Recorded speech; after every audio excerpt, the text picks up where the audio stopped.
Okay, welcome everybody to the shop. We're going to talk about the 2018 Dodge Challenger SRT Demon DIY kit. That's a lot to spit out. This is a really nice kit. This is a 10-12 kit.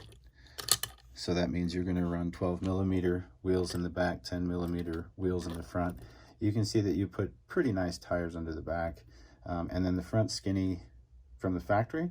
But you can go ahead and use any 10mm wheel up front. Something kind of neat about this car is that for whatever reason, they put an engine in under a hood that you can't lift. And there's also a battery there too. So that's pretty neat. This is a really nice kit. When you get yours and you build it out, you can use any kind of pens or paints that you feel comfortable using. Also, when you put it back together, you just need a dab of glue on each of the rivets and then slap that back together. I use Gorilla Glue, super glue gel. It stays nice and it's not too harsh.